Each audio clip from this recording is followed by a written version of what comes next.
So government has concluded the finalisation of the Integrated Resource Plan, or IRP, following Cabinet approval last Wednesday. The Department of Minerals and Energy says it brings much needed certainty to this critical area of the economy and hopefully puts to rest the often occurring debate regarding the country's future energy mix. It says their mandate is to ensure security of energy supply using all available resources and not to lobby for any particular approach. Thabane Zulu is the Director General in the Department of Minerals and Resources and Energy. He joins us now in our Pretoria Studios. A very good evening to you. Thank you so much for taking the time. Thank you very much. Good evening, Thabiso and listeners. Perhaps let's start with the context the department had to grapple with when it started working on the Integrated Resource Plan. Thank you very much for the opportunity. This is a very important policy document that the department has managed to finalize, having gone through a lot of scientific work and also consultations with different stakeholders. In terms of its content, it's meant to give effect to our existing energy mix policy, which basically reflect what are the key strategic energy mix that we can use, including coal, nuclear, gas, and many other related technologies that currently exist globally and in our country as well. So it gives us a very strategic tool that we can use to give effect in the energy supply of our energy. And we'll get to the mix in just a moment, but you've said you've consulted widely with various stakeholders, and that includes the public. What was the main thrust that you received from those submissions? Well, the submissions that we have received from different stakeholders, as you will know, and our minister has always insisted that we've got people in the public, in the industry, in different sectors, with different technologies that they would like to see taking place in the energy mix approach. And all that we're doing in our engagement with different stakeholders was just to make sure that the assumptions that we conclude, as you would have seen in our document, is a well-tested type of assumption.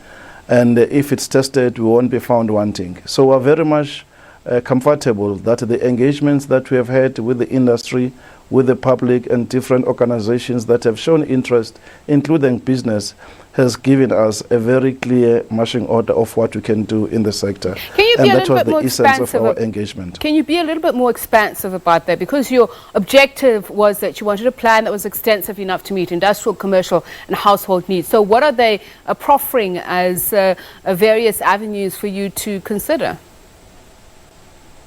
Yes, what we've come out with, as you'll see in the document, we have been able to aggregate exactly, for example, from a coal perspective as well as from a gas perspective, what are the exact megawatts that we can expect in the market, that we can derive if we were to go, for example, for a request for procurement processes. But also what we're going to be able to do is to be able to do a request for information with a scientific base at our disposal that we can use to attract different potential investors who may want to actually contribute in the areas that we have identified in the document.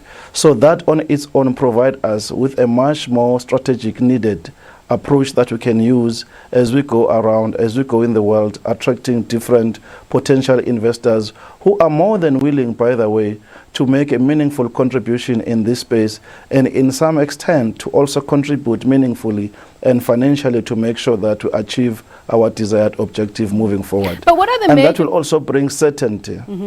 But what are the major components that will also that are bring different? Just repeat that, Sapisa. What are the major components that are especially different from IRP 2010? Well, if you look into the figures that we have produced in this current RP as compared to 2010, there's a fundamental difference. The markets that we deal with in this particular sector are quite very dynamic. Remember, we're using different technologies that emerge with speed. I mean, in the area of renewables, you'll notice that from a wind perspective, there are new technologies, and the megawatts we expect to get from wind is about 14,000. If you go to nuclear, for example, in 2010, we expected about 9,600 megawatts, but currently our approach is slightly different from that in the sense that we have an intention to expand the existing nuclear plant Koeberg, and in so doing we'll do it in a modular approach. So we're not going to go on a full force to do that, and that is informed by the assumptions that we have done during this particular engagement. So we'll see that there is a shift from 2010 to 2019 RP, and that is informed by latest developments in the energy space, particularly with the introduction of new technologies that are very dominant in the space that we operate in. I mean, you spoke about the megawattage earlier on, and as we talk about IRP 10, obviously there have been some capacity additions, the assumptions have changed there.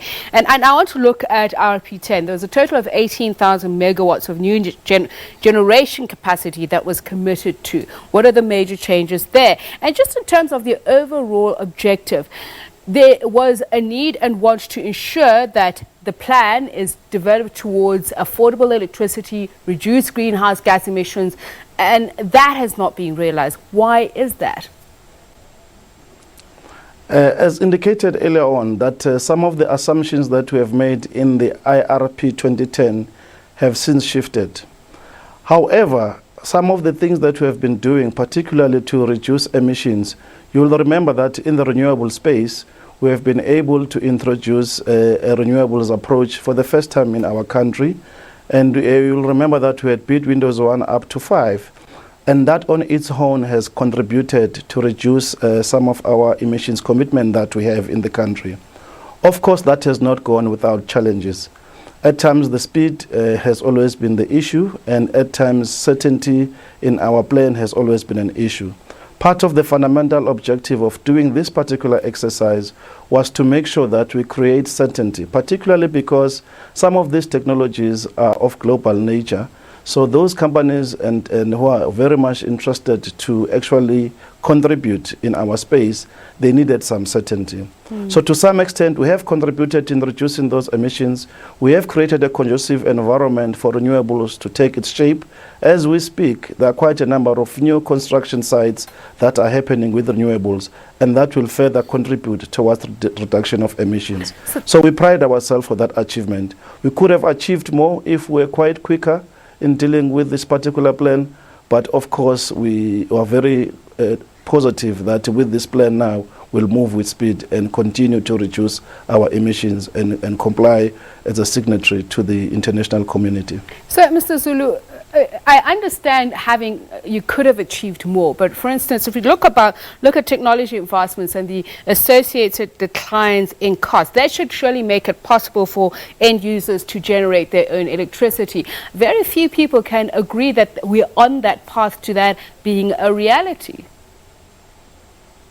Yes, it's a new culture. Remember that the technologies that we are using, it's something that as a country we have never used before. So the market that we deal with, it's a new market. And we do have a responsibility, one, to create a very huge form of awareness to the general public, to different industries, to see the very fundamental importance of using new technologies.